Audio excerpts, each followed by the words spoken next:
Good morning, good afternoon, good evening, wherever you are. And welcome to today's webinar on how Deloitte's 3-person video team united a company of 280,000. I'll be your host for the day, and I'm a senior solution specialist here at Brightcove. A little bit about me is that I wasn't always working for a video platform provider. As a matter of fact, I came from a film TV degree and went straight to being a video producer for Netscape. So I know a thing or two about review processes and having to re-edit the same video half a dozen times because I keep getting feedback on the video after I thought it was already finished. So again, from a video production engineer to managing the video strategy and being a platforms manager for both Sun Microsystems and Cisco systems. So leading the kind of the online video strategy revolution at those companies. With us today are Michael. Michael, you want to do a quick introduction of yourself?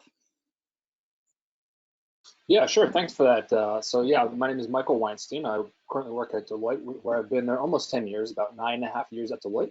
So that's in the corporate video space. Specifically, I work in the brand department at Deloitte Global. And in there, I've a bit of myself a multimedia storyteller. I'm a personal employee engagement advocate, and also video motion graphics producer. And I come to the table with about over 15 years of international video production experience. As well as not just the corporate, but the news and nonprofit sectors as well. Specifically, kind of on a daily basis, I work, I'd say, more with kind of the C-suite level, engagement level, or videos across our very, very large network. Perfect. Thank you, Michael. And we have Rollo. Do you want to do a quick introduction as well? Of course. Thank you, Laurent, and welcome everyone to this very exciting show where we learn more about how Deloitte has really done quite remarkable things. With 280,000 employees and a video team of 3. It's very exciting times. So my name is Rollo Wenlock. You might discover from my accent that I'm from New Zealand, currently residing in Portland, Oregon. And I'm a video workflow designer at Wipster.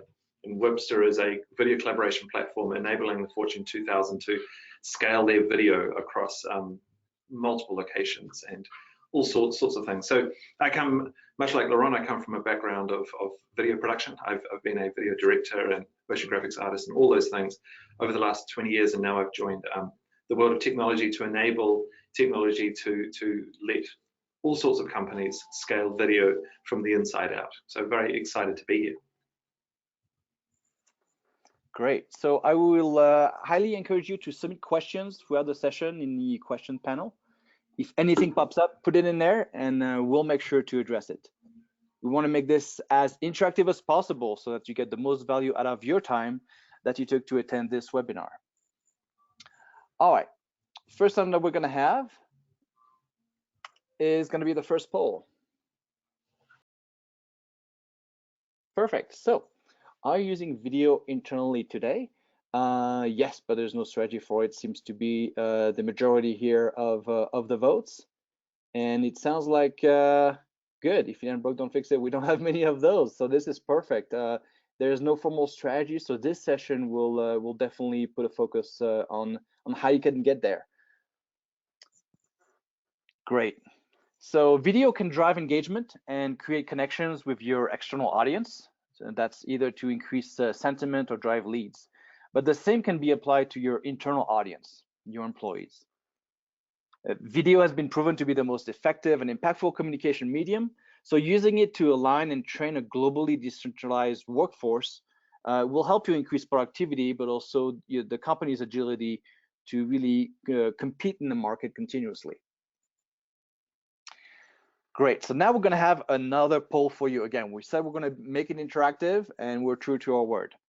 So now we're gonna ask how many videos are being created internally per month. So go ahead, don't be shy. We're gonna give you again another 20 seconds or so to fill out that poll. All right, so about 1 to 5 videos a month and then 6 to 20 videos a month. Good, perfect. So we're gonna use those figures as well when we're gonna go into the session. Perfect. All right, so we're, for the next slide, here are a couple of ways that you can start if you don't have a video strategy, like 55% of you mentioned earlier. So the first one is going to be in corporate communications. Whether you're streaming the CEO address or doing company town halls, executive town halls, having those one-to-many messages really brings that personal touch to corporate communications. We're doing it at Brightcove here based on the screenshots that you're seeing. So we actually are users of this overall solution. Today's guest, Deloitte, is really championing this. And Michael will show you exactly how he's doing it and how they're pretty much humanizing their global brand with Deloitte TV Network, which is a video portal that is pretty much a place now for their employees and all the executives to connect on a personal level. The second one is going to be the training, and that's really helps the provide the employees regular training so that they can continue to grow within their roles, so they can also have the knowledge share and retention from subject matter experts that can be expanded to the global workforce. So that is very important when you have definitely a refresh of the workforce, or when you have people that are leaving that have a lot of information. That information can be kept now because the training is available on demand. So video ensure that there's a consistent message and that the training experience is top notch, and you can track and measure all the employees out, make sure that they're all up to date. And finally is the onboarding. So video can help reduce the overall onboarding time and build those quick connections with your new hires. And videos or video hub can provide some quick welcome videos or provide an employee directory overall. You can provide some IT policies or basic procedures or different tools that they can use in their day-to-day and get that pretty much onboarded much quicker than to the traditional way of doing things. All right. So now that we showed you a little bit about how you can start your video strategy, we're going to go to Michael, and he's going to show you how he's done the video strategy and what he's been able to accomplish with Deloitte. Michael, take it away. Great, thanks for that introduction. And as we heard in some of those polls, I think you're right. I think you'll see some of those themes coming up in my presentation. But on the next slide here, I talk a bit more about Deloitte, specifically Deloitte Global. So as you heard in the title, we have over 280,000 dedicated professionals in over 150 countries. So our network is very, very vast. The way we operate, we're independent firms that collaborate to provide audit, consulting, financial advisory, risk management, tax, related business services for our clients. So our purpose is to make an impact that matters. And we do that through helping businesses do what they do best. On the next slide here, you'll see that I'm going to be speaking about video first strategy for internal communications. So as we kind of heard about earlier just a moment ago, the idea of there's definitely different ways to use video, and it's obviously the way to go and wave of the future. It's the wave of now. By 2019, as you can see here, global consumer internet traffic, video traffic will account for 80% of all traffic on the internet. So that's pretty startling. That fact that we heard earlier that people are making 6 to 20 videos a week, I think that this shows that, right? Obviously 55% of people watch videos online every day. I think that might just be people who really remember it and think about it, because sometimes I just pop up on my phone when you're scrolling through a social media feed or something like that. People might not count that, but I think that number might be a bit higher. And something that I thought was very specific to this call and what we're speaking on is almost 60% of senior executives agree that if both text and video are available on the same topic and the same page, they'll watch the video. And I've seen that true time after time. There's the white papers or the one pagers, but those kind of 30-second to 1 minute videos, we find executives can get grasp a bit more information in kind of quicker time frame. So why video for internal communications? So there's several different methods. Obviously you can connect. So leadership can connect with our vast global network in a more human and direct way. That's something, for example, that executives could not travel to every single country and meet every single employee. So video is a great way to do a one-to-many, much like what we're doing right now, right? In chats like this. It's engaging because you can capture and hold people's attention much better than any other type of media. Through education, you can do very complex ideas more effectively and in less time. And again, a lot of it will be, trying to describe the audit process or, cybersecurity, things like that, where you kind of need graphics and charts and figures. It's a lot easier via, animation and multimedia. The measurement side is key. The fact we can track performance in more detail with these metrics that are always available in many different ways, regionally, geographically, things along those lines. And then scale. We can repeat that. We can, it's repeatable in these different regions, as we mentioned, and again, you can use captioning, things like that in different, markets. So Laurent, I can walk us through this poll here, but it's what's the number one challenge for making more video? So if everyone wants to just give us a quick response here, is your budget and resources, the people, the expertise. Is it no strategy, or is it lack of executive buy-in? And as we're waiting here, I mean, I think these are pretty universal challenges that people face in our industry. Yeah, so again, I wouldn't think this is too surprising, because again, some of the folks I try and help with video, a lot of the time it is budget or the expertise. So the no strategy I see is in third there, but yeah, budget's number one, right? Budget concerns. So it's kind of how do we do more with less, and that's something I can speak to here in our next slide. So these four things are challenges that I face in my various careers, and specifically here at Deloitte as well. Limited resources. We're a small local team, and as you mentioned, budget constraints. That was number one for most of you. There's a complex workflow because a lot of the time we're working directly with executives. Again, C-suite executives, CEOs, COOs, and they're probably the busiest people at any company.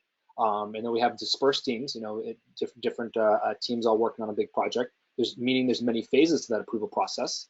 And how do you manage quality, brand, and consistency throughout that complex process? There's also the global distribution model, where we have multiple countries have to serve up multiple languages. Often that is through closed captioning, for example. And there's specific challenges in some regions. A great example is, some of the Asian countries might block certain, ports or certain websites, or don't have things whitelisted. So you have to figure out the best way to serve that content. And then there's that measurement of success factor, right? There's that how do we do? Was it quote all worth it? The ROI. So those are the challenges. Here I talk a bit about our solutions. So first off is we brought that video expertise in-house. We have that team of 3. And we're video strategy experts and owners. I'm the lead producer, vendor relationship management. We also have another colleague who does the brand integration and the consistency management. And then we have our technical and motion graphics expert who does much of the hands-on production work that we might assist with or advise on. We also helped integrate the business with direct access to key stakeholders. And we have that knowledge to tell the authentic stories. Sometimes you can bring in a vendor, but they might not know those things. They don't really, have that brand at heart. We can kind of stop someone halfway through a sentence and say, actually, can you try that again this way? We really kind of understand, those stories.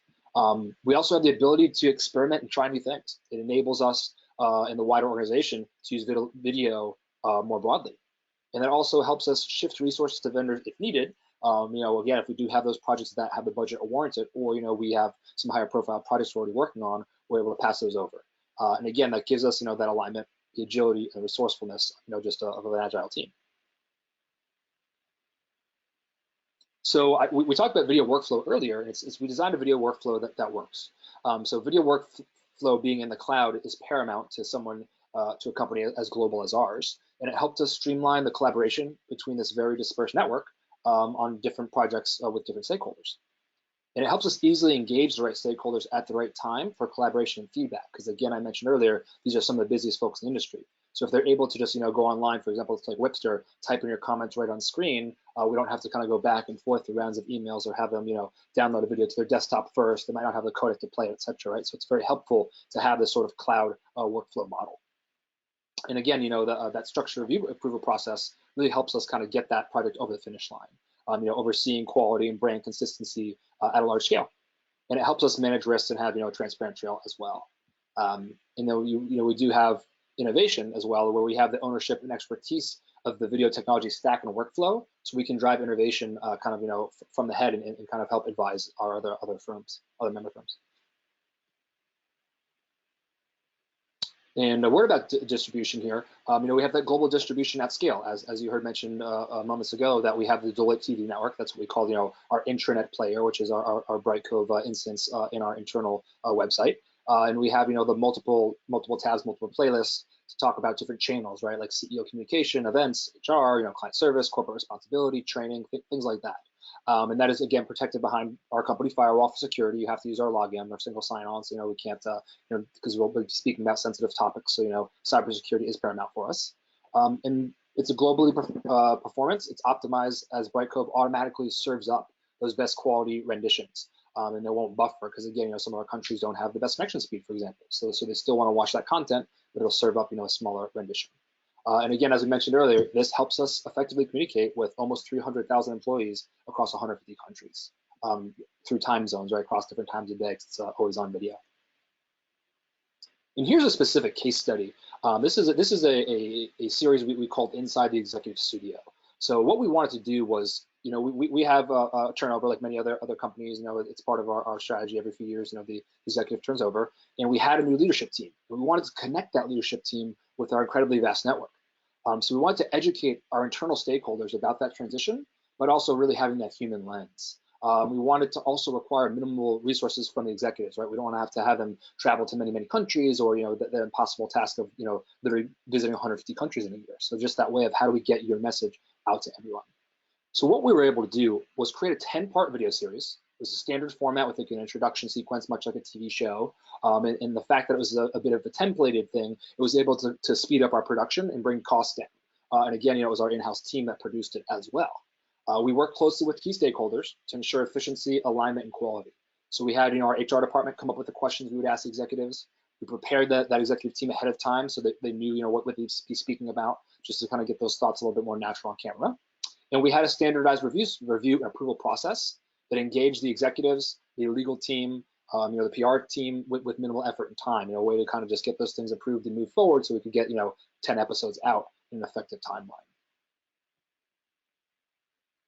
And here's a word about performance is we had a 75% play rate, which is actually quite high for something along these lines. That was one of the stats that really jumped out at me is, I looked at, again, there was over 21,000 minutes viewed on this project, but 75% people watched the thing because obviously, executives are busy, but also our people are very busy. So the fact that they saw us in their inbox, took the time to sit down and watch it really meant a lot to us. The executives themselves really loved the experience and felt like they got to really connect with their employees in a very new and authentic and genuine way. And we had record employee engagement and feedback.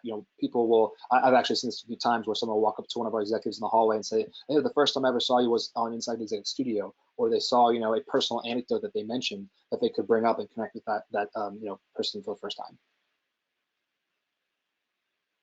So a word about, the innovation and agility and how we were kind of, given the keys of the kingdom and able to be a bit more creative was this case study, which was a video called Cooking Up Ways to Make an Impact That Matters. So this was an external video in our year-end e-card. So that's what we try and do is like, our holiday wrap-up card, thank you to our clients. So it is again external, and it celebrates, the holidays, and it continues to be one of the best watched videos we put out. And it's a wide distribution, so I think that really helps with that.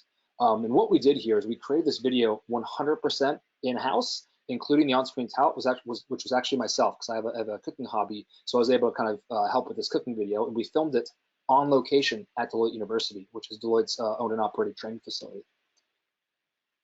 Now, on the next slide here, I can give you, our recipe for success. And I think it starts with the freedom to be creative, right? So our team huddled together around the initial concept of wanting to base this e-card off, those cooking style videos you'll see on social media where they're shot from overhead, maybe they're sped up a little bit.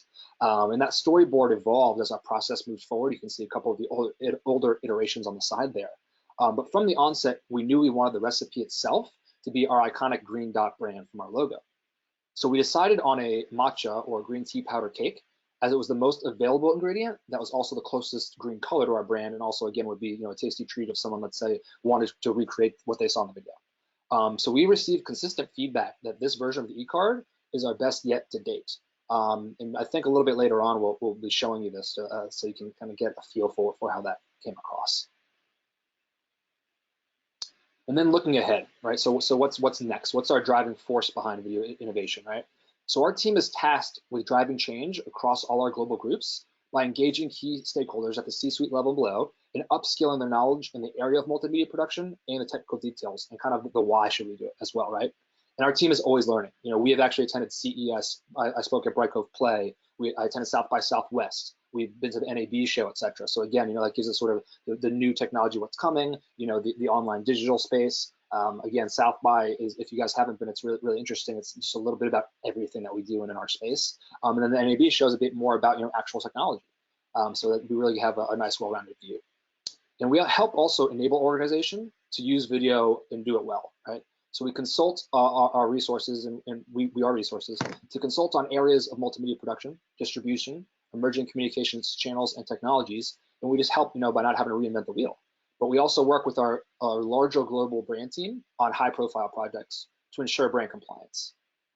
And then thinking big, so this graphic on the side here was from Deloitte Creative Week. So we actually created an internal conference, essentially I mentioned South by, like an internal South by, all about how we can help our employees raise their level of quality, consistency, and creativity in multimedia projects. So again, that had things along the lines of script writing and graphics and motion design, all those sorts of things, voiceovers, right? So many different aspects. And over 16,000 people signed up for the conference, featuring over 120 sessions. So we really, keep creativity front of mind at Deloitte.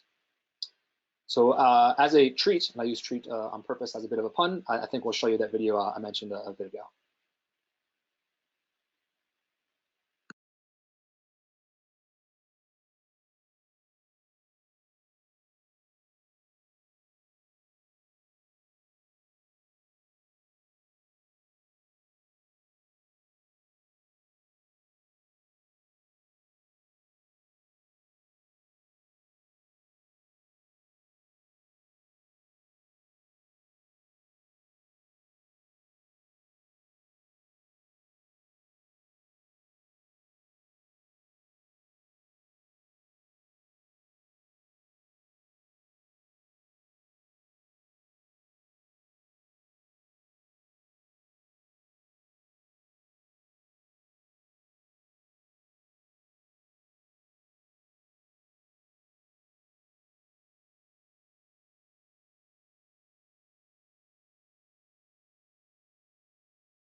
Great. Thank you, Michael, for your insights and achievements at Deloitte. That's just simply amazing stuff. And yeah, that cooking thing makes me hungry already. But before we get into the next section of the 4 pillars of video workflow, we'd like to get to know a little bit more about you. So describe a little bit about your in-house video team.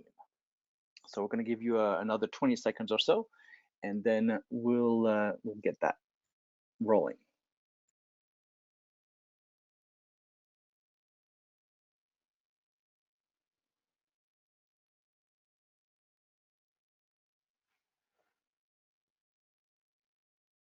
All right, the majority of you had 2 to 6 people. That's a lot. That's a lot. Considering I see a lot of one-person teams, so shout out to them to hold down the fort as the single people that really make it happen for the company. I know that coming from that environment, that's definitely a lot of work that needs to happen that relies on your shoulders. Perfect. All right. Next, I'd like to introduce Rollo. Rollo, take it away.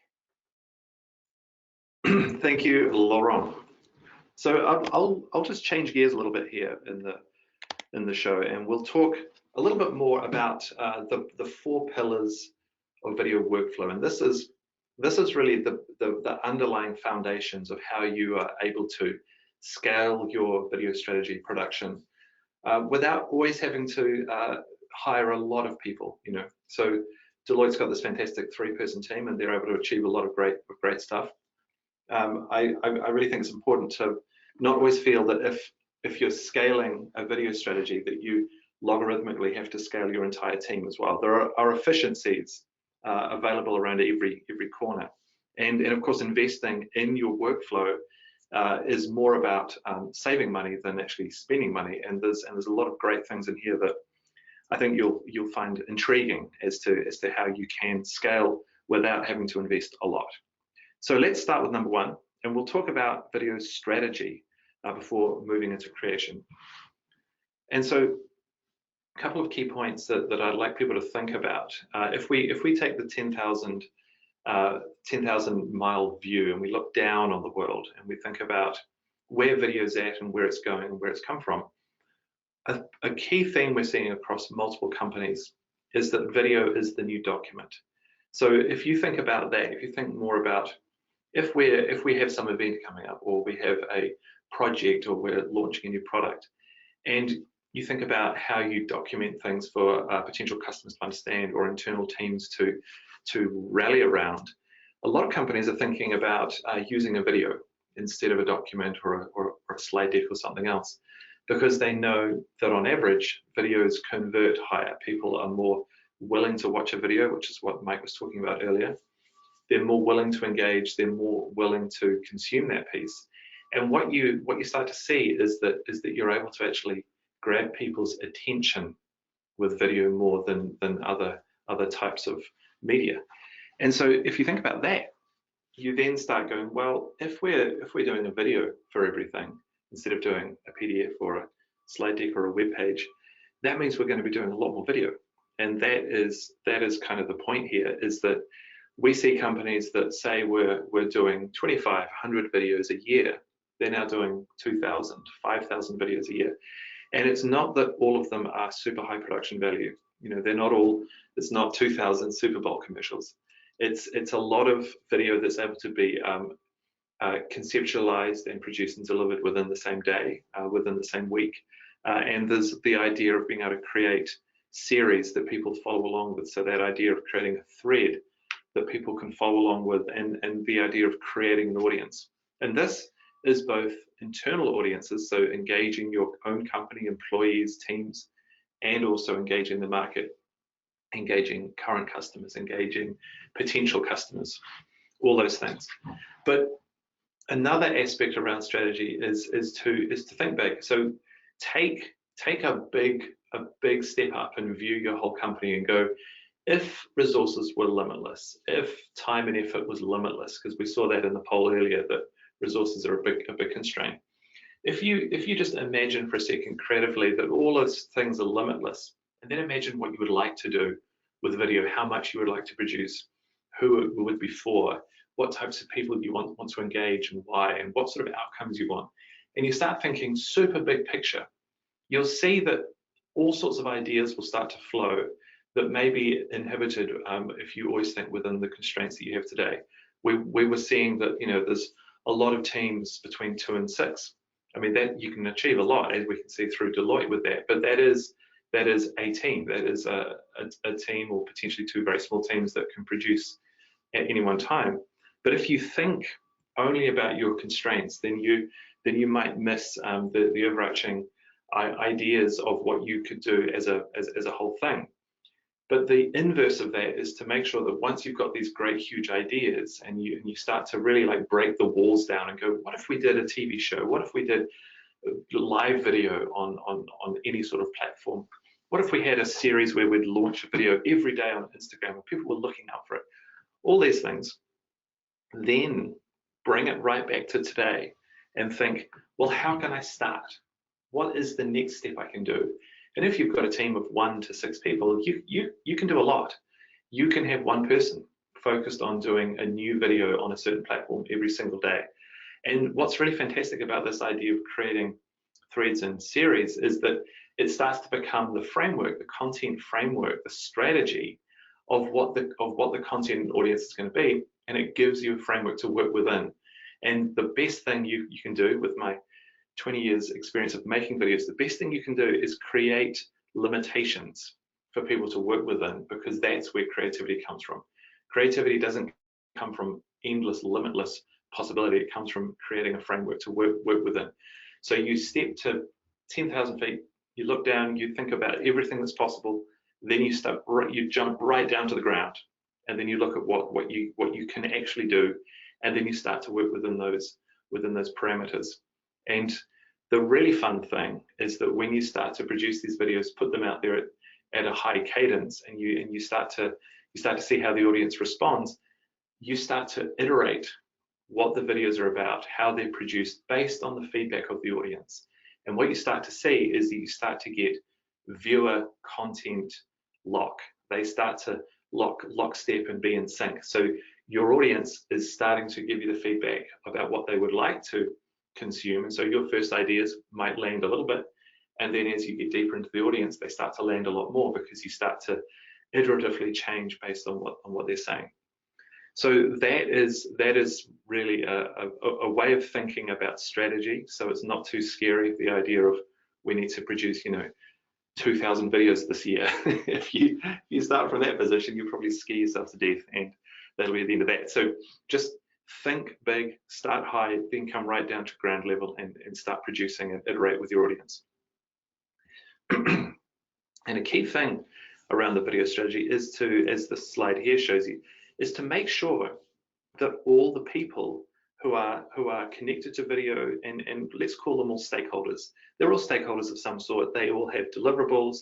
They all have to be involved through review. There's also review on the very edge case around legal, making sure it's appropriate, that it's allowed to be published. And when you're now producing 5 to 50 videos a day, I know that's extreme, but when that starts happening, if you haven't systemized that, the wheels are going to fall off. Somebody's going to accidentally publish the wrong thing or the wrong version, and then it's going to be chaos. So tying these people together, making sure that everyone knows exactly what's coming up next, really allows you to scale. And that's about creating that base layer underneath everything you do, that you have a system that can run it at speed. So let's jump to the next slide. And we're going to talk now about the creation process. So a lot of the things that really enable companies to scale video, especially with a smaller team, is that you start to systemize. You start to systemize what things are like. So think about internal templating around graphics. You know, you've chosen your brand identity. It's all dealt with. You build all the templates about what title cards look like, title animations, what name key animations look like. All these things, you just have templates up the wazoo for all the bits that just need to be consistent, so that people don't have to reinvent the wheel every time. And then start thinking about systemizing types of videos. So what is your template for a case study? What type of shots do you need to get? How can you create almost an automated shot list based on the next case study that you're going to do? Think about some sort of HR type of video. Is there a template in terms of the types of shots, the types of information you need to gather so that it can be put together at high speed? It's about not needing to reinvent the wheel every time you make another video in the same style, because a lot of the strategy is to repeatedly make the same types of videos, but with new people in them, with new ideas in them, with updates in them, so that people can start to follow along with all these videos and start to get into the groove of the style.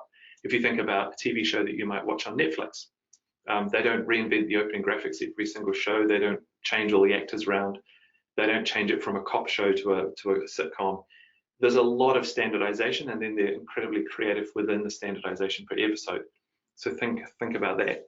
The other layer which we were talking about around strategy is just make that collaboration easier. Just allow people to be able to work cross-functional, be able to share work with each other for notes and feedback just at high speed.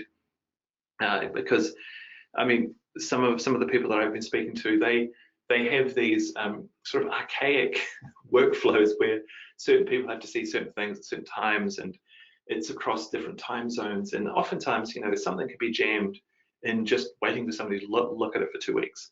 And that doesn't help anyone. I mean, if you're trying to deliver, you know, 100 videos a month, you don't need something jammed for 2 weeks. And the last piece on the create better content faster is that I'd love people to not get so caught up on production value. I know it's a point of fear, right? You have all these Super Bowl commercials which are, you know, cost $9 million to produce. You've got the best film cameras. You've got a crew of 900. You've got all these things, actors, da da da. We're not competing with that. That's not where the future is. The future is not low volume content published every 6 months. It's high volume content published constantly. And if you get jammed up with production value, if you feel like, oh, I can't shoot on my iPhone, oh, the audio needs to be better, anything that stops you delivering to the audience is really stopping you from iterating and getting better. The key thing to think about is that you can get hardware for hardly anything. You can buy a video camera for less than $1,000 that will shoot 4K. It will have beautiful bokeh. It will have great depth of focus. It will be able to do recording of audio through a microphone on top, or you can buy a very cost-effective lapel mic, put that on an actor, they can stand out somewhere, and you can be up and shooting.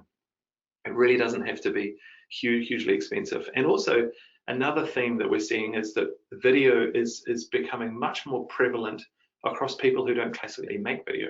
So think about being able to get people to capture their own video whether they're at an event or you're asking them to do an update, or they're off to go and see an off-site team and they want to just get their smartphone out and just shoot some footage of the office, talk to some people, and then upload that for somebody else to edit it and share it around.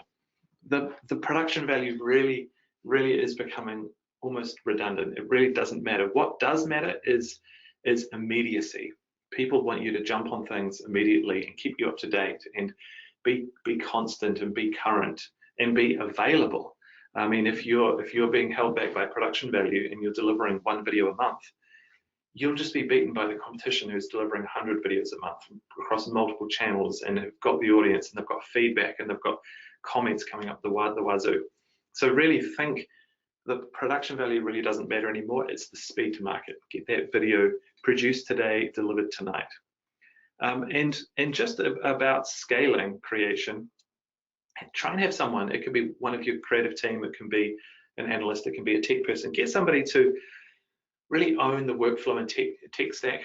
So somebody who's on top of looking at the most up-to-date products out there, tying together different cloud-based products and hardware and everything else, so that somebody's on top of where you're at with your tech stack. It doesn't have to be massively expensive. It doesn't have to be super advanced.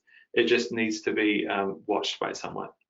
And then once you've got things systemized, you've got things on a roll, you know production timelines, that is when new ideas and innovation come out of limitation. As soon as you're structured and organized and you've got delivery schedules, you will see incredible ideas and innovation coming out of it. So let's jump to the next slide and have a look at how Sephora has scaled up. So Sephora 2014, they were doing just a handful of videos a year, and then as you see over the next 3 years, they just went absolutely ballistic, up to 750 videos last year. But when you look at the cost per video, this is incredibly interesting, right? So now it is only costing 8% of what it used to cost to produce a video. And what this is it's incredible efficiency through very, very tight workflow. It's reducing production quality so that you deliver to the market faster. And it's having a publishing schedule that you religiously stick to. So you're publishing 4 to 5 videos within a day, not including weekends, and that is where you're able to then get that production timeline down. You've got very tight review and approval structure, and you're getting the video out. So this is without hiring huge numbers of people. This is scaling through efficiency and structure, not scaling through hiring 200 people. Let's jump to the next slide. So now let's talk about publishing. In the olden days, which was 2 weeks ago, the publishing was viewed as like the add-on at the end of production.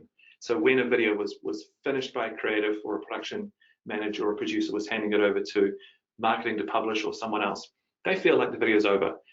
That's not the case anymore. What happens now is that people are tying the video analytics back to the creative process.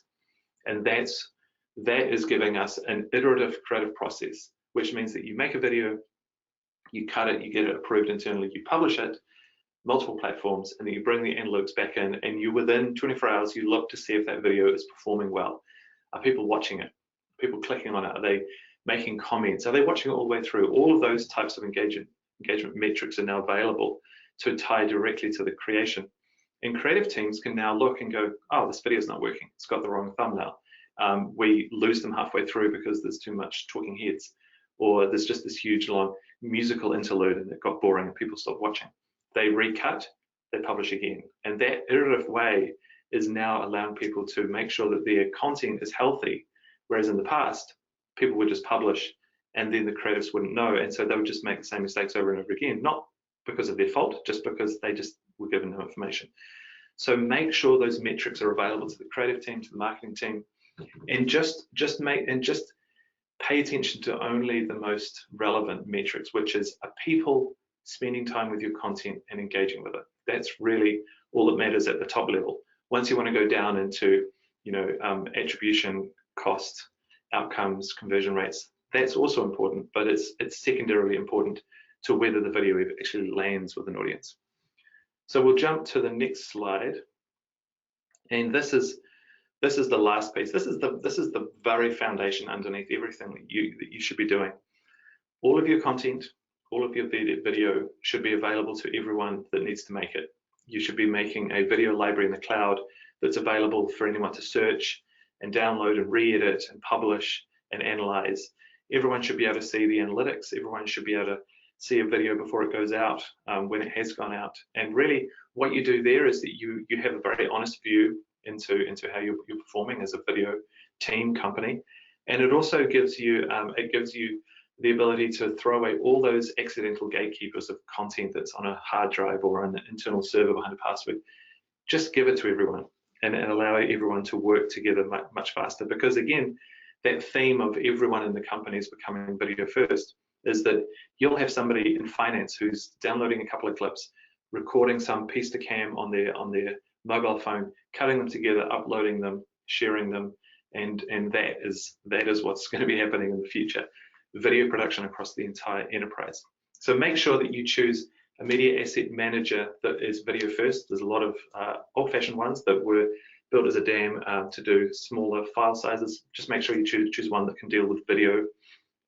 Video is large, it needs high speed upload, high speed download, and just make sure that everyone has access to it. So I think that is my time. I don't want to overdo it. A lot of good stuff in there. Feel free to link with me on LinkedIn and ask me specific questions as well. But back to you, Laurent. Great. Thank you, Rollo, for sharing your thought leadership on this matter. I really enjoyed the scale saving slides that demonstrate that business outcome, actually more videos and less costs by having a streamlined review workflow. So I would have used that as a business justification to my management team and communications manager to fund this type of solution. So that site was super helpful. Perfect. All right, now it's time for the fun. Let's open this up for Q&A. We've been seeing a lot of questions coming in, which is great participation here. So I have one here for Michael. So for Deloitte, how do you cultivate, encourage, and manage new video requests for your company? And the second part of the question is, what's the balance between your video department initiating videos and your employees initiating? Yeah, really, really good question there. I think that goes almost early to when someone asked about video strategies, right? I think that's essentially what this is, right? So I might do it backwards. The balance between our department initiating videos and employees initiating, that's when that plan comes into place. Like that year-end holiday message I shared with everyone, we knew that was going to come up at the year-end. We have like an annual report communication. We know that's coming in. So we have those kind of big, high-profile things we do every year. We know they're coming.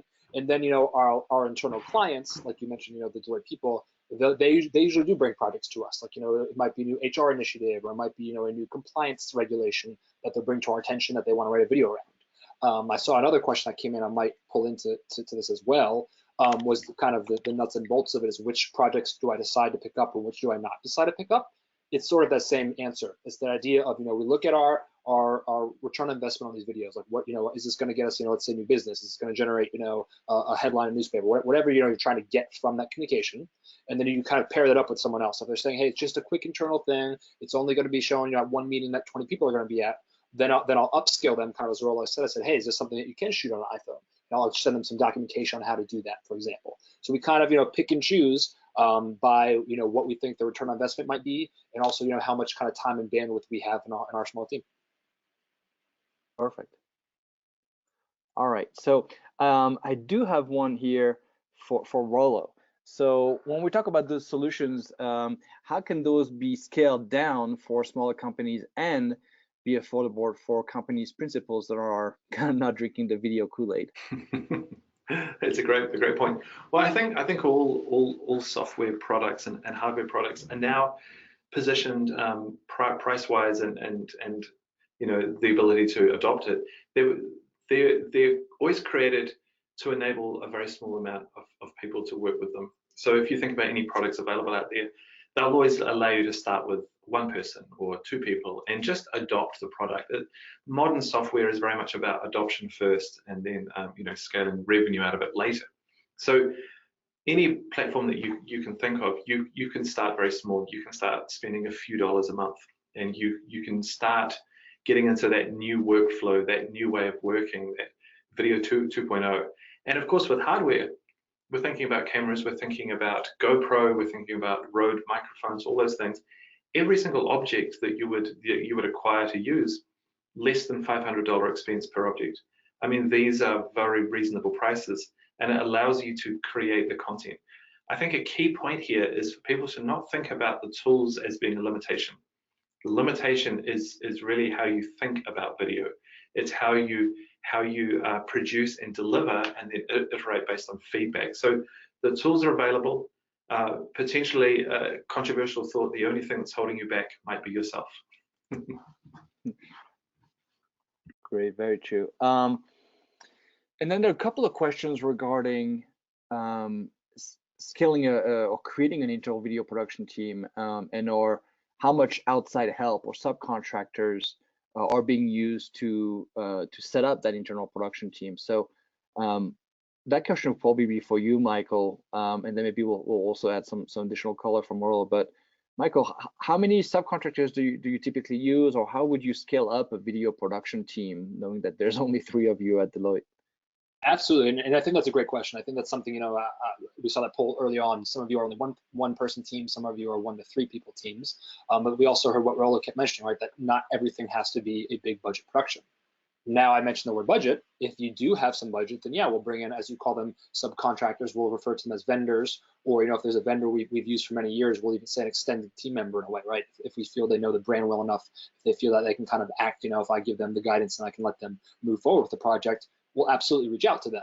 I think you're right. It is a nice balance. I think, not every single piece you want to have others working on for you, but I mean, it's that idea of just how big you need that production to be. If it's something that we can consult on and we just need a little help with animation, we could do that.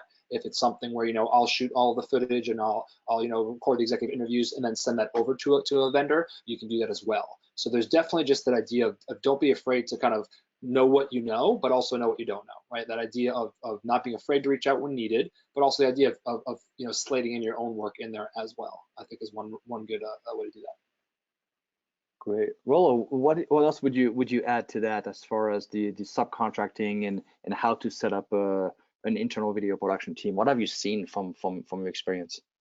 Absolutely. So I think Deloitte's done a great job in terms of they've got people who cover the core need, so that they can internally strategize and produce what they need. But what we see is that people who have that core need covered, and they have other aspects of production that they would like to get done at, say, a more specific level, a higher level, and then bring in to be templatized, right? So you might have somebody who is not a super advanced motion graphics artist, but that a little tweak here and there of some beautiful motion graphics will elevate a video, and it can be templatized. So you might bring in a contractor for a week or 2, might cost quite a lot of money, but they then make a range of reusable assets, which you can use over and over again. So that's a really fantastic way of being able to use a freelancer, a contractor, an agency to just come in and help tweak your game. Another aspect is around being able to use people who shoot footage, drone footage, whatever it is, in areas that is just a little harder for you to get to. And there's a range of platforms out there that you can search for today, and find people to go and do those little jobs for you. And they can go and create footage, upload for you, and then you're away. So those are 2 ways that we're seeing it be really, really effective. And I would say that the inverse caveat is that if you have people who are having to do more general work in video internally, they will get stronger across the board, and then they will start to see their limitations and know when it's best to bring in people to help on those specific parts. So just make sure that your internal team is pushing as hard as they can on everything, and not always relying on outside people, but bring them in when it's most relevant to really make that video sing. Perfect. Thank you, Rollo. Man, we have more questions coming in that we have time for probably, but there's one here that's interesting. What if the play count for our videos are so that we're not sure it's worth it anymore? Out of 1,500 staff, our videos get only 33 to 40 plays. What are we doing wrong?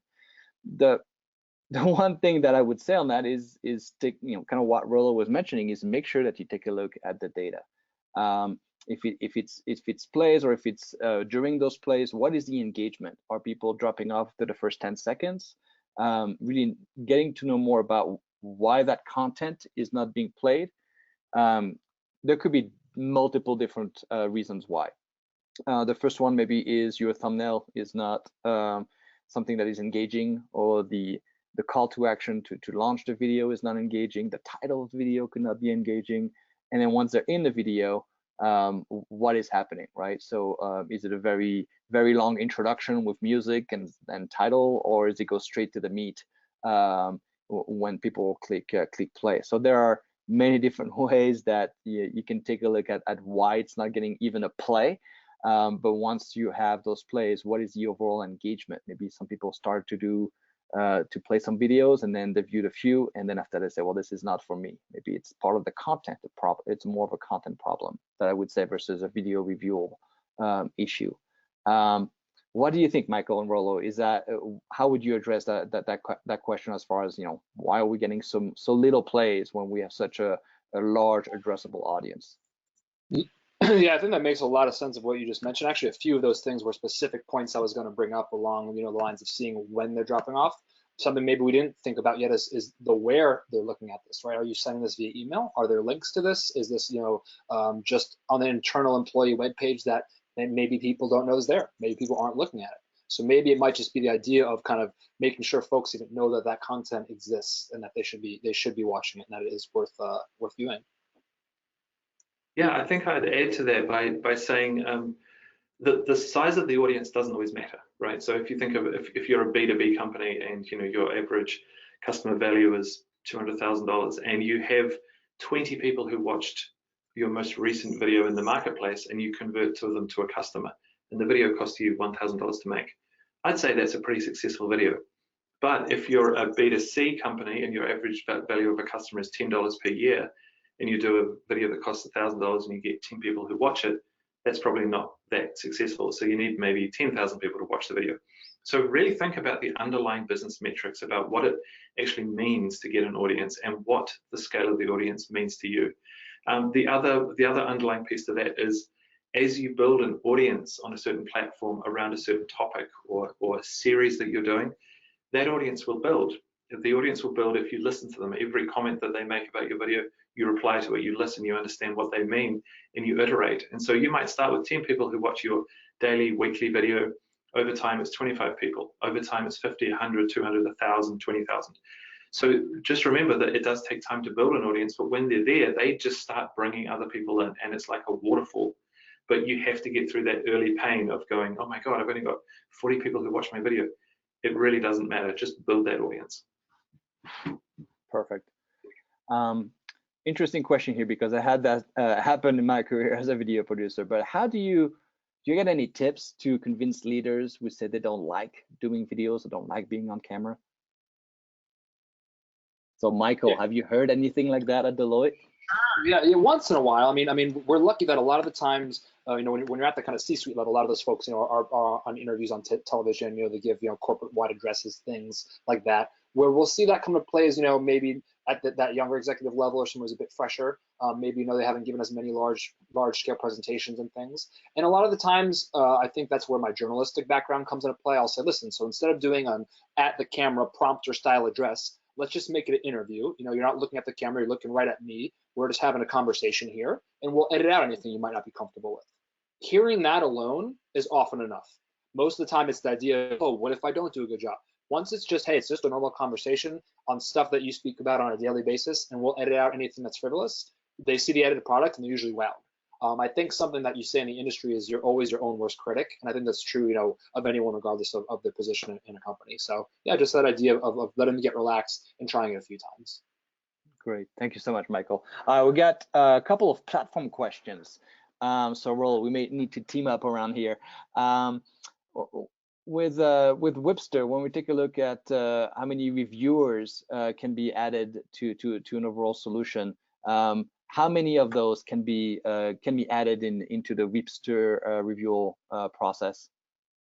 Oh, it can be unlimited. So you can invite as many people as you want to come into a private review session on a video in the browser and make real-time comments on a video and talk to each other, do all those things. What we see classically is between 2 and 20 people being invited to a review, and then classically up to version 3 or 4 before it's approved and then moves into publishing.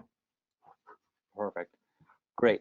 And then there were a couple other questions regarding, where do you host videos, what services are out there, and what analytics are provided in the platform. So there are many video solutions out there. Obviously, Brightcove and Wipster are teaming up together here to provide a great video solution overall for not just the review, but also the publishing, the management of videos, and as well as the analytics that are provided. So like we were mentioning earlier about taking a look at the data, ensuring that you get the views, which are nice, but it's pretty much how many people actually are enticed to click play.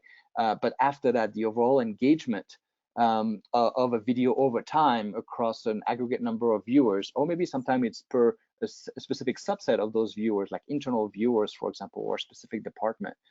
So you can get as granular as you can for those internal communications. And then when you take a look at the external, if you have any social analytics, that was one of the questions. So that is also available as far as be able to see if you view the video on which social channel versus if it's on your website, for example. So you may, a video platform like Brightcove allows you to get those, a 360 view of a video performance across internal and external channels and syndication channels that you may have with social. All right, perfect. We have a lot of questions coming in, more questions, but we're gonna have to take those offline, and then we'll try to share it with the rest of the attendees. But I want to thank everyone for their time. This was very interactive. We didn't even have to use our seed questions, which was great. And then we'll post the replay. And again, feel free to connect with us on LinkedIn. Reach out, and if you have any additional questions, we'll be happy to answer them. Again, thank you for your time, and have a great day. Good to see you all. Bye-bye. Thanks a lot. Take care.